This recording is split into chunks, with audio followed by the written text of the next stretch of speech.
প্রিয় দর্শক, আমি শফিকুল ইসলাম এবং আপনারা দেখছেন আরামবাগ টিভি। দর্শক, দুদিন আগেই তো বঙ্গ বিজেপির নতুন সভাপতি নির্বাচন হয়েছে। নতুন করে এই পদে বসেছেন শ্রমিক ভট্টাচার্য এবং তিনি পুরো দমে কাজও শুরু করে দিয়েছেন। নিশ্চয়ই দেখছেন, অনেক সব বক্তব্য এসছে এবং তার সব নানান বক্তব্য নিয়ে অনেক চর্চাও হচ্ছে। তো সেসব বিষয়ে আমি পরে ব্যাখ্যাতে আসব, কিন্তু বঙ্গ বিজেপির নতুন সভাপতি কে হবেন তার সঙ্গে আরো একটা কৌতূহল আছে, ছিল বা আছে। সেটা হচ্ছে বিজেপির সর্বভারতীয় সভাপতি কে হবেন। কারণ জেপি নাড্ডা, তারও মেয়াদ, মানে কার্যের যে মেয়াদ সেটা শেষ হয়েছে। ফলে সেখানেও নতুন একজন বসবেন, কিন্তু তিনি কে, কে তিনি, এবং যিনি এই বাংলাকে চিনবেন, বাংলার ব্যাপারে ভালো করে বলতে পারবেন, বাংলার মানুষের কাছে তার বক্তব্য তুলে ধরতে পারবেন, তিনি কে বা কে হবেন ওখানে, এটা নিয়েও দর্শক একটা বিরাট কৌতূহল রয়েছে। কারণ বাংলাতে নির্বাচন হলে বঙ্গ বিজেপির দায়িত্বে যিনি থাকেন তিনি তো বক্তব্য রাখেন, কিন্তু কেন্দ্রীয় বিজেপির যিনি প্রধান হন, সভাপতি, তার বক্তব্যটাও কিন্তু এখানে খুবই প্রাধান্য পায়। যেমন জেপি নাড্ডা বক্তব্য রাখতে যখন আসতেন, তার বক্তব্য অনেকে শুনতেন, তার বক্তব্যের একটা গুরুত্ব ছিল এবং গুরুত্ব থাকারই কথা, কারণ একটা দলের সর্বভারতীয় সভাপতি। ফলে দর্শক, একটা কৌতূহল আছে যে ওই পদে কে বসবেন, সেন্ট্রালি বিজেপির ওই পদে কে বসবেন। দর্শক, এখনো কিন্তু সেটা নিশ্চিত করে কিছু জানা যাচ্ছে না। তবে একটা বিষয় উঠে আসছে, মিডিয়াতেও খবর টবর এসছে, যে এবার বিজেপিতে একটা নতুন ভাবনা, মানে এই সময়ে, সেটা হচ্ছে যে মহিলা কাউকে ওই পদে বসানো, মহিলা কাউকে ওই পদে বসানো। তো যদি সেটা হয়, এই বাংলার জন্য অন্ততপক্ষে আর একটা ভালো পদক্ষেপ হবে। কারণ এই বাংলাতে যারা শাসক রয়েছে তারা বিভিন্ন সময়ে নানান সব বক্তব্য দিয়ে থাকে এবং বলা হয়ে থাকে মহিলা বিদ্বেষী, মহিলা বিদ্বেষী। তো সেদিক দিয়ে একটা হয়তো জবাব মানে বিজেপির কেন্দ্রীয় নেতৃত্ব দিতে পারবে, যদি সত্যি মহিলা কাউকে ওই পদে বসানো হয়। তবে আবার শুধু তো এই রাজ্যের কথা ভাবলে তো হবে না। এখন বিজেপিকে গোটা দেশকে নিয়ে চলতে হয়। সুতরাং আহ শুধু মহিলা সেন্টিমেন্ট দিলেই একটা দল চলবে না। সেখানে যোগ্য, ভালো, যিনি জানেন, বোঝেন, সংগঠন করতে পারবেন, ভালো বক্তব্য রাখতে পারবেন। যদিও দলটা একটা সাংগঠনিক আরো অনেকের দায়িত্ব থাকে, সবটাই যে তাকে পালন করতে হয় তা না, তবুও একটা মোটামুটি মানে ফোকাস হওয়ার মতো একজন কাউকে তো বসাতে হবে। সুতরাং মানে যোগ্যতা নেই অথচ মহিলা কাউকে করতে হবে বলে চলো কাউকে একটা বসিয়ে দিই, সেটাও করবে না। ফলে দলের সুবিধা হবে এরকম কাউকে নিশ্চয়ই বিজেপি বসাবে।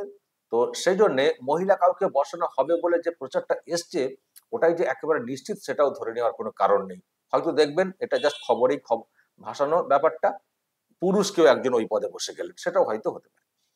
কিন্তু দর্শক, মহিলাদের ব্যাপারে যে চর্চাটা হচ্ছে, আমি সেটা নিয়ে একটু চর্চা করতে চাই আপনাদের সামনে, যে সত্যি যদি মহিলা কাউকেই বসাতে হয়, তাহলে কাকে বসালে এই রাজ্যের যিনি আছেন তৃণমূল কংগ্রেসের নেত্রী বা তার লোকজনেরা খানিকটা ভয় পাবেন। কে তিনি, কে তিনি হতে পারেন? দর্শক বলবেন আপনাদের চয়েসে যে বিজেপির কেন্দ্রীয় নেতৃত্ব মহিলা, মানে নেত্রী রয়েছেন কেউ যিনি এই পদে বসতে পারেন, যোগ্যতা তার রয়েছে এবং সেটা বাংলার জন্য ভালো, আপনারা বলবেন। তবে যে তিনটি নামকে নিয়ে চর্চা হচ্ছে, আমি সেই তাদের ছবিগুলো, নামগুলো বলতে চাই, দেখাতে চাই। আহ যেমন দর্শক দেখুন, ইনি নামগুলো কিন্তু খুব জটিল। ইনার নাম খুব বেশি জটিল না যদিও, আর একটা নাম খুব জটিল লাগছিল। ইনার নাম হচ্ছে বনাথি শ্রীনিবাসন, তামিলনাড়ুর। ইনি হচ্ছেন ওখানে মহিলা মোর্চার সভানেত্রী এবং এমএলএ। খুব নাকি ভালো অ্যাক্টিভ একজন মহিলা, দলকে সেখানে বিস্তার করতে সাহায্য করেছেন, খুব সক্রিয় একজন মহিলা, খুব ভালো কথা বলেন, এমনটাই বলা হচ্ছে। তো ইনার নামটা উঠে এসছে এই পদে বসার জন্য। ইনি, ইনার নাম হচ্ছে আহ ইনার নাম হচ্ছে দর্শক, আমি নামগুলো একটু টুকে রেখেছি আর কি। ডি পুরেন্দ্রেশ্বরী, ডি পুরেন্দ্রেশ্বরী, ইনি হচ্ছেন অন্ধ্রপ্রদেশের ওখানকার বিজেপি সভানেত্রী ওই রাজ্যের। আর ওনার নামটা উঠে এসছে, কিন্তু ওনার এক আলাদা একটা ব্যাপারও রয়েছে, মানে প্রশ্ন রয়েছে। যদিও উনি এখন খুব অ্যাক্টিভ বিজেপি নেত্রী, দলকে ওখানে অনেকটাই বিস্তার করছেন, সক্রিয় একজন, কিন্তু উনি কংগ্রেসের আমলে মন্ত্রী ছিলেন। কংগ্রেসের আমলে উনি কিন্তু মন্ত্রী ছিলেন, কেন্দ্রের প্রতিমন্ত্রী ছিলেন। তো ফলে যেহেতু ওই দিকের কানেকশনটা আছে, এখন সেটা কোনো আপত্তির জায়গা শেষ পর্যন্ত হয়ে যাবে কিনা, কারণ কংগ্রেসের কানেকশন ওইদিকে মানে আরএসএস এর বিরাট ব্যাকগ্রাউন্ড, মানে ভাবার কিছু নেই। তো এটা একটা চর্চাতে আছে যে উনি হয়তো যোগ্য হিসেবে মনে করা হচ্ছে, কিন্তু এখন ওইগুলো কোনো নেগেটিভ পয়েন্ট হয়ে যাবে কিনা। যদিও অনেকেই আছেন কংগ্রেস ব্যাকগ্রাউন্ড, বড় বড় মানে বড় বড় দায়িত্বে চলে এসছেন, দায়িত্ব সামলাচ্ছেন, অনেক রাজ্যের বিষয়ে নিশ্চয়ই আপনারা দেখছেন। হিমন্ত বিশ্ব শর্মা আসামের কংগ্রেস নেতা ছিলেন, এখন তো উনি মুখ্যমন্ত্রী হয়েছেন বিজেপির। এবং শুধু তাই না, ওনার হাতে দলের অনেক দায়িত্ব, নর্থ ইস্টের বিজেপির সংগঠন বৃদ্ধি করা, এমনকি এই বাংলাতেও উনাকে কাজে লাগানো। ফলে কংগ্রেস ব্যাকগ্রাউন্ড হলেই যে অচ্ছুত বা তাকে বিশ্বাস করা যাবে না সেটা না। এবং এটাও দেখছেন তৃণমূল কংগ্রেসের একজন নেতা ছিলেন শুভেন্দু অধিকারী, তিনি কতটা কদর পাচ্ছেন বিজেপির কাছে। এবং নতুন যিনি সভাপতি হয়েছেন তার সঙ্গে দারুণ একটা ইকুয়েশন রয়েছে শুভেন্দু অধিকারীর। এবং শুভেন্দু অধিকারী যাতে ঠিক মতো করে কাজটা করতে পারেন আগামী দিনে, এবং তাকে মুক্তা করা হবে বলা হচ্ছে। তো সেখানে নতুন সভাপতির সঙ্গে দারুণ একটা ইকুয়েশন থাকবে, সেটা মনে করা হচ্ছে। ফলে অন্য দল থেকে এলেই যে একেবারে নেগেটিভ বিষয়টা হয়ে যাবে তা না। তো এক্ষেত্রেও প্রশ্ন তোলা হচ্ছে বটে, কেউ কেউ তুলছেন, বা প্রশ্ন তৈরি হচ্ছে, তোলার থেকেও বলতে পারি। তো সেটা এখন মানে ওটা কোনো নেগেটিভ হয়ে যাওয়ার কোনো কারণ হবে কিনা সেটাও দেখার বিষয় রয়েছে। কিন্তু যেটা বলছি দর্শক, যে এই নামটাও কিন্তু চর্চাতে রয়েছে, দুটো নাম। আর একটা নাম যেটা খুবই পরিচিত, নিশ্চয় দেখলেই চিনতে পারবেন, এবং আমার তো মনে হয় তাকেই আপনারা চাইবেন, যে সত্যি যদি মহিলা কাউকে বসাতে হয় তো উনাকেই আমরা চাই। চিনতে পারছেন, কেন্দ্রীয় অর্থমন্ত্রী নির্মলা সীতারামন, ইনার নামটাও কিন্তু চর্চাতে আছে। উনিও কিন্তু কিন্তু তামিলনাড়ুর দুটো নাম, বনাথি শ্রীনিবাসন আর ইনি। তো দক্ষিণের দিকে নামগুলো নিয়ে একটু বেশি চর্চা হচ্ছে, বুঝতেই পারছেন। এখন দক্ষিণের দিকে কাউকে বসাতে হবে বঙ্গ বিজেপির এরকম পদে, তার ভাবনা হয়তো আরো অন্য কিছু থাকতে পারে, যদি সত্যি এগুলো ঠিকই হয়ে থাকে চর্চার যে বিষয়টা, যে দক্ষিণে দলকে বিস্তার করতে হবে, তার একটা টার্গেট বিজেপির কিন্তু রয়েছে। বিজেপির ওই এখন যে একটা বলয় ইউপি বা এই অংশটা, আরো সাইডে কিছু, কিন্তু দক্ষিণে ততটা কিন্তু সংগঠন নেই বলতে ততটা ওখানে সাফল্য নেই। তো এখন হচ্ছে কিছু কিছু হচ্ছে অবশ্যই। তো এখন যদি সেটাই লক্ষ্য হয় যে আমরা এদিক থেকে যে আসন সংখ্যাটা পাচ্ছি, যদি আমরা দক্ষিণের আসন সংখ্যা আরো বৃদ্ধি করতে পারি, তাহলে আমাদের দল আরো বেশি শক্তিশালী হবে এবং কেন্দ্রে আমরা আরো বেশি মজবুত সরকার গঠন করতে পারবো। কারণ ওখানে ফাঁকা জায়গা, দল এখনো সে অর্থে বিস্তার করেনি। ফলে ওখান থেকে আমরা নতুন কিছু বের করে আনতে পারি। ওখানে অন্য রকমের সব সেন্টিমেন্ট তৈরি হয়, সেই সেন্টিমেন্ট ভেঙে যদি আমরা একটা ন্যাশনাল সেন্টিমেন্ট তৈরি করে যদি আনতে পারি, হতে পারে সেই ভাবনা থেকে হয়তো ওই দক্ষিণের কাউকে এই পদে বসানোর চেষ্টা হচ্ছে কিনা। তো যাই হোক, এই তিনটে যে নাম সবটাই মানে ওই দিকের, কিন্তু হলেও দর্শক নিশ্চয় বলবেন যে এই তিনটি নামের মধ্যে আপনাদের চয়েস কে, আপনারা কাকে বাছাই করছেন, কাকে চান আপনারা, যে সত্যি মহিলা কাউকে বসানো হয় তো কাকে আপনারা এই পদে দেখতে চাইবেন। নিশ্চয়ই দর্শক আপনারা বলবেন, তবে আমি নিশ্চয়ই নির্মলা সীতারামনের কথাই বলবেন। কারণ সেটাও জানি কেন বলবেন, কারণ ইনি বহুবার বহুবার এই রাজ্যের সরকার প্রসঙ্গে বা এখানকার যিনি শাসকের নেত্রী রয়েছেন তার প্রসঙ্গে খুব জোরালো কড়া ভাষণ দিয়েছেন। এবং শুধু বক্তব্য এমনি রাখা না, গল্প আকারে তথ্য দিয়ে উনি ব্যাখ্যা দিয়েছেন, যেটাকে কাটতে পারেনি সরকার পক্ষ, মানে এখানকার এত তথ্য ডকুমেন্ট দিয়ে উনি বলেছেন। বিশেষ করে এই যে শিল্পায়ন ইত্যাদি নিয়ে যেসব ডুগডুগি, এখানে তো অনেক কিছু বাজানো হয়, বিরাট কিছু করেছি, তো ওনার ডুগডুগির একবারে মানে পর্দাকে ফাঁস করে দেওয়া উনি করেছেন, পার্লামেন্টে দাঁড়িয়ে করেছেন।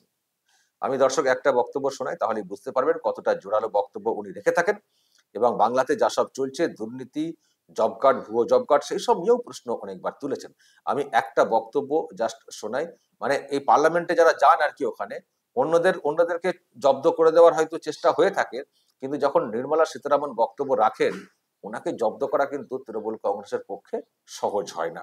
ফলে এই রকম জোরালো ভয়েস যার আছে, তিনি যদি এই পদে বসেন, তাহলে নির্বাচনে প্রথমত তিনি অনেকটাই স্টাডি করে রেখেছেন, আর যেভাবে উনি কথা বলেন অনেক বেশি বলতে পারবেন।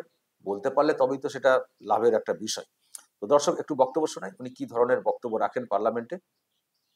Wait. Now I come to talking about Bengal's economy, sir. I'll give all the white paper they want. Sir,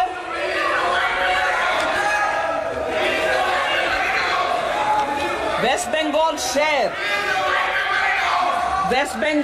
share in total industrial production of this country. Honorable Speaker, sir, I'd like to draw your attention and say West Bengal's share of the total industrial production of this country, which used to be 24%. I want honorable members to keep paying attention to this data. It's very important for this country. 24% was Bengal's contribution to total industrial production of this country at the time of independence. Today, you want to know what that number is? 3.5. That's the Bengal economy. That's the Bengal economy.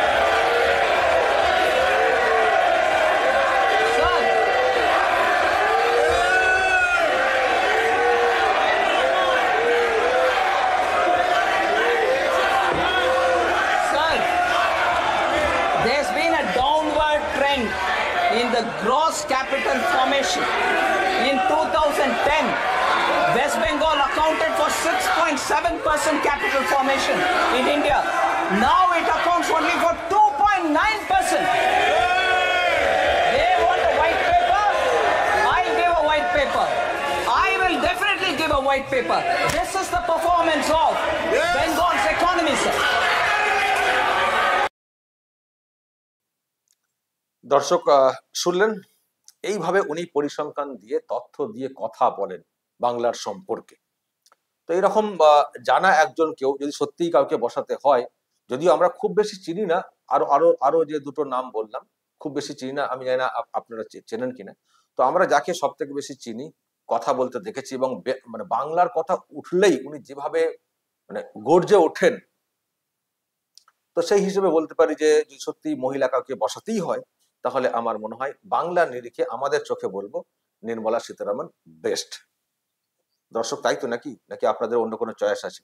বলবেন আপনারা, যা বলার বলবেন দর্শক, comment বক্সে নজর রাখবেন আরামবাগ টিভিতে।